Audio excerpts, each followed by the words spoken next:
दोस्तों जय Hind. Paramilitary news Hindi में आपका एक बार फिर से स्वागत है। अर्धसैनिक बलों के पुरानी पेंशन केस की सुनवाई सुप्रीम कोर्ट में चल रही है। जैसा कि आप जानते हैं कि पिछले दिनों कई डेट्स लगे लेकिन सुनवाई नहीं हो पा रही थी, लेकिन फाइनली 17 मार्च 2026 को आपके केस की सुनवाई हुई। इसके आउटकम के बारे में बहुत सारे कमेंट्स तथा मेल आए कि उस दिन क्या हुआ उसके बारे में बताया जाए। तो आज के वीडियो में मैं वही बताने वाला हूं, लेकिन वीडियो में आगे बढ़ने से पहले आपसे रिक्वेस्ट है कि अगर आप अर्धसैनिक बलों से संबंधित खबरों को जानने में इंटरेस्ट रखते हैं तो हमसे जुड़े, चैनल सब्सक्राइब करें और अगर वीडियो पसंद आए तो एक लाइक ज़रूर करें। तो चलिए स्क्रीन के ऊपर चलते हैं। यहाँ पे आप देख सकते हैं, यहाँ मैं सीधे सुप्रीम कोर्ट ऑफ इंडिया के वेबसाइट पे हूँ। यहाँ से हम सीधे चलेंगे कि आपके कोर्ट का स्टेटस क्या है वो हम जानेंगे। इस पर क्लिक करके यहाँ पे आप देख सकते हैं कोर्ट स्टेटस लिखा हुआ है। इस पर हम जैसे ही क्लिक करेंगे एक नया पेज खुलेगा जहाँ पे हमसे डायरी नंबर वगैरह मांगा जाएगा। जैसा कि आप देख सकते हैं मैंने डायरी नंबर वगैरह यहाँ पे एंटर कर दिया है और जैसे ही मैं इस पर क्लिक करूँगा ये हमें डिटेल्स पे लेके चला जाएगा। तो सबसे पहले चलिए यहाँ देख लेते हैं केस डिटेल्स में क्या है। जैसा कि आप जानते हैं कि आपके केस की सुनवाई 17 मार्च 2026 को ऑनरेबल मिस्टर जस्टिस प्रसन्न बी बराले के चेंबर में हुआ है। जैसा कि आप जानते हैं ये आपके केस की मोशन हियरिंग चल रही है और जो भी मोशन हियरिंग होती है वो चैम्बर वगैरह में कंप्लीट कर ली जाती है, क्योंकि यह एक प्रोसीजरल हियरिंग होती है। जो 17 मार्च 2026 को आपके केस की सुनवाई हुई उसमें जो एप्लीकेशन डाला गया था, जो आईए इंटरलॉक्टरी एप्लीकेशन डाला गया था, उसको ऑनरेबल जज ने अलाउ कर दिया है। जो आपका एप्लीकेशन नंबर था 1806/2026, इसको 17/3/2026 को अलाउ कर दिया गया था।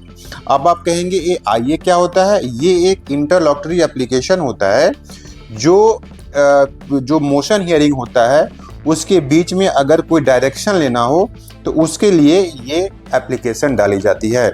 जैसा कि आप जानते हैं कि प्रवीण कुमार यादव के नाम को डिलीट करने के लिए जो लास्ट 5 दिसंबर 2025 को जो सुनवाई हुई थी उसमें प्रवीण कुमार यादव के नाम को डिलीट करने के लिए जो रजिस्ट्रार के द्वारा आदेश दिया गया था और ये उसी का एक मोशन हियरिंग था और इसी के संबंध में ये इंटरलॉक्टरी एप्लीकेशन डाला गया था।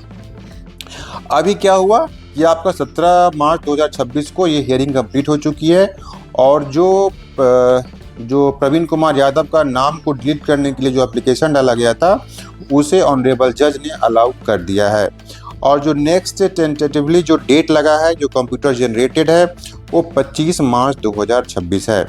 अभी आप कहेंगे कि इसको थोड़ा और डिटेल्स में बताएं, तो चलिए इसको और डिटेल्स में बताने के लिए हमें और आगे चलना होगा।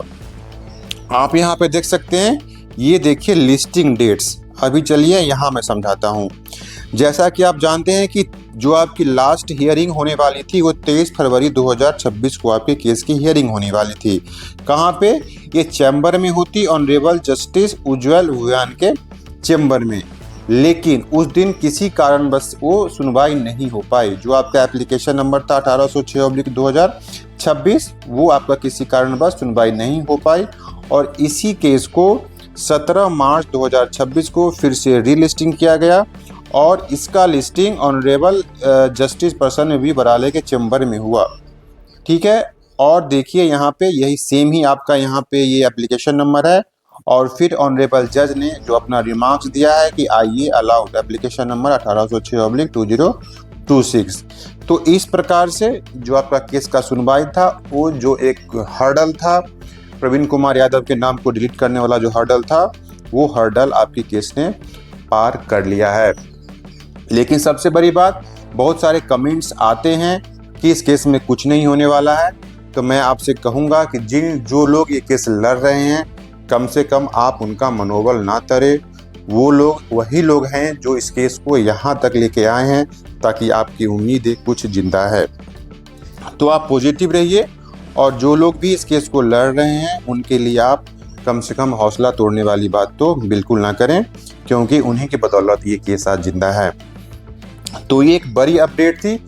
जो प्रवीण कुमार यादव का नाम डिलीट करने वाला जो एप्लीकेशन लगा था उसे ऑनरेबल जज ने अलाउड कर दिया है। और जो आगे अब जो भी काउंटर एफिडेविट होगी, फिर उसका रिजवाइंडर होगा, और वो सारी प्रक्रिया होने के बाद जो इसकी प्लीडिंग है वो रजिस्ट्रार कोर्ट में इसकी प्लीडिंग कंप्लीट की जाएगी। और जैसे ही प्लीडिंग कंप्लीट हो जाएगी, फिर इस मैटर को रेगुलर बेंच में लिस्टिंग के लिए प्रोसेस किया जाएगा। तो जो एक सबसे बड़ी हर्डल थी, वो हर्डल आपकी केस ने पार कर ली है। अब आने वाले कुछ दिनों में या हो सकता है कुछ महीनों में आपके केस की रेगुलर सुनवाई स्टार्ट हो सकती है। तो ये एक सुप्रीम कोर्ट ऑफ इंडिया की तरफ से बड़ा अपडेट था जो सीधे आपको इम्पैक्ट करने वाला है। तो ये एक बड़ी जानकारी है। और अर्धसैनिक बलों के पुरानी पेंशन से संबंधित, कोर्ट केस से संबंधित जो भी लेटेस्ट अपडेट है, उसके लिए हम सुप्रीम कोर्ट ऑफ इंडिया के वेबसाइट पे नज़र बना के रखेंगे। लेकिन आप पैरामिलिट्री न्यूज़ हिंदी को सब्सक्राइब कर लें ताकि आने वाली जो भी अपडेट्स है इसके संबंध में वो आपको समय पे मिलती रहें और आप इसके बारे में अपडेट्स रहें। मिलते हैं नेक्स्ट वीडियो में एक नए अपडेट के साथ। तब तक के लिए साइनिंग ऑफ। जय हिंद।